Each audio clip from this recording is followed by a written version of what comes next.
Hello and happy Friday! Welcome back to Cat's Writing and Reading Nook. And today, our book review is brought to you by Louise Fein, author of The Hidden Child. Let me get that in for you. Yes, this is really nice. This cover is not glossy like so many of the ones that I own, so you can actually read it. It's awesome.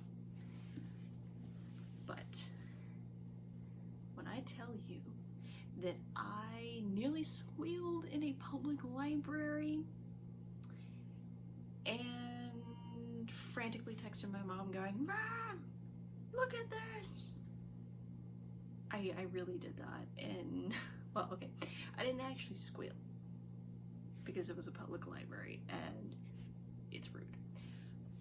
But I was really excited about this one. And this is a historical fiction set in 1920s England, and it focuses on the issue of eugenics as it pertains to the young Hamilton family. And now, just for the introductory purposes, eugenics means good breeding. And when applied to humans, it's kind of dystopian, or a lot dystopian. So, The Hidden Child centers around the Hamilton family. Father Edward, mother Eleanor, and daughter Mabel. Sweet little Mabel is their pride and joy. Edward has a fantastic career as a researcher in the eugenics movement, and Eleanor is happily helping him and raising their daughter. And then they find out that Mabel has epilepsy. A difficult revelation for anyone, but in this day and age, if your child had epilepsy, if someone in your family had epilepsy, it was considered genetic, and it put the family's reputation and Edward's work at risk. And so they have to figure out what to do. Do they shut Mabel up somewhere? Do they keep her hidden? What do they do? And then, as the book goes further along, Eleanor figures out that Edward is hiding a lot of things, and she's not sure what is going on. This book, oh man, this book is a very delicious tangle of worldviews being shattered, shifted, put back together. There's a lot of questioning truth, what you thought you knew, and I'm gonna be completely honest. If you read this book, you're not gonna like Eleanor and Edward very much in the beginning. It's just not gonna happen. And I don't blame you at all.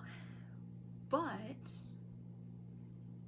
like I said, this is a book where a lot of things change, and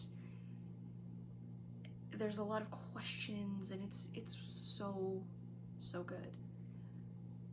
Now, you may be wondering, okay, eugenics. You might have heard the term before. Something around Adolf Hitler and the Third Reich, maybe? Yeah, that's usually about as far as people get, but we don't really know where it came from or how, you know. A lot of people seem to assume that, like, Hitler just made it up, which he didn't. False, you know, no, just no. In fact, he got it from the Americans, who got it from the Great Britons. Thanks, guys. But the modern version of eugenics, or more modern version of eugenics, started in the late 1800s. with a man by the name of Francis Galton, cousin of Charles Darwin, whom you probably know. And he looked at, I think it was racehorses in particular, and said, well, we use these practices to build a better breed of racehorses and working horses and all of these things. So why can't we apply these to the human race and make a healthier, happier human race? And of course, if you're thinking this sounds really dystopian and kind of weird, it failed.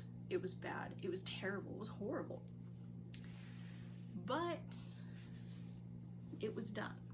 And not a lot of people talk about it, even though like 1890s to about the end of World War II was the heyday of eugenics.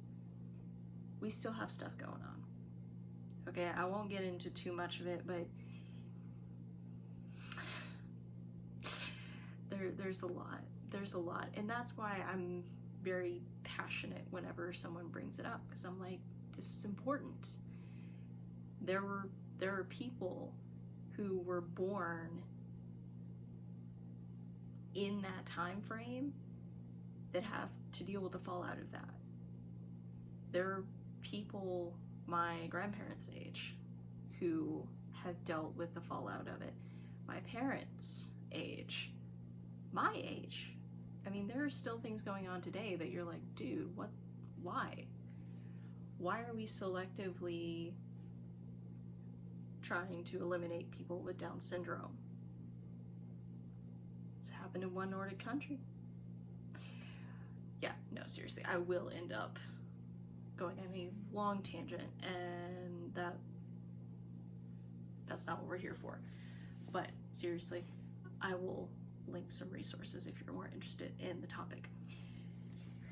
But anyway, so this book really gets into how it worked, some of the societal beliefs around that time, and there's even a chapter about a eugenics congress, which was essentially a bunch of people got together in a conference style thing and talked about eugenics, presented on it, and explained why their view was right and what more could be done and all of that. And they even throw in real people like Charles Davenport and Harry Laughlin and John Rockefeller. Margaret Sanger shows up. She's a little more fringe in the eugenics movement, which is kind of weird, but seeing as like everyone knows her name,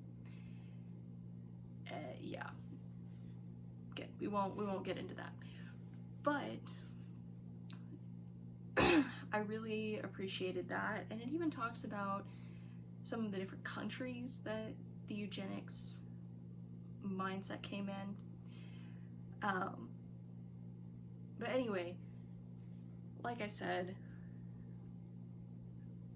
this really didn't last in name past the end of World War II. But we're not there yet. We're in 1929, 1928 era.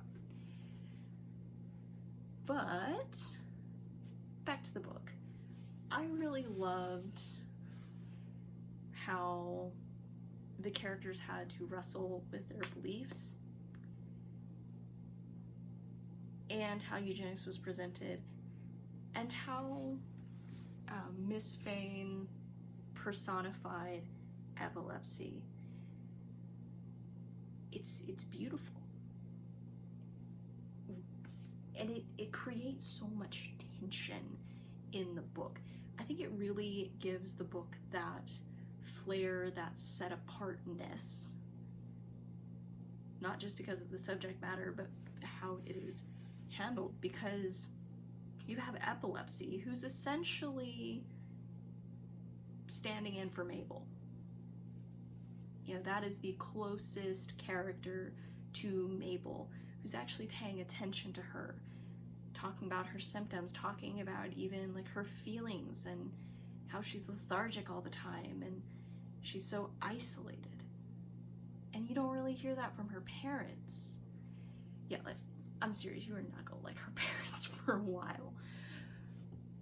But epilepsy, like, you know that it's hurting her. You know that you probably can't trust it. But when you put it up against her parents, when you put it up against the doctors, you really can't trust the doctors, right? There's so much tension and you kind of start to trust epilepsy. And it sets up the ending so beautifully, and it's just fantastic. So, without further ado, my recommendation for readers, probably age range about 16 and up. I think older kids will more appreciate the writing style and the topics, the way they're presented. Younger kids can definitely read it. It's accessible, but I think it'd be more impactful for people in an older audience. There are other fiction books for younger audiences, but this is, I think, staunchly in the adult realm. But if you like historical fiction, if you love learning about eugenics, if you enjoy just knockdown, drag out, worldview shattering everything, and kind of a slow burn redemption arc, I think would be the best way to describe it. Trying not to spoil, but I would rate this about 4 out of 5 stars, maybe 5 out of 5 stars, depending. There were some things about the characters that I didn't quite like. That's more like the development side. But other than that, it was a solid book, and it's going to remain on my shelf for a very long time. All right, so next week I have a writing vlog for y'all, and I'm gonna announce next week's reading vlog. I'm actually gonna do a reading vlog next week, because next week is my birthday and I have a lot more time. Maybe. We'll make it work. But I'll be announcing that on Monday, and other than that, have a great rest of your weekend, folks.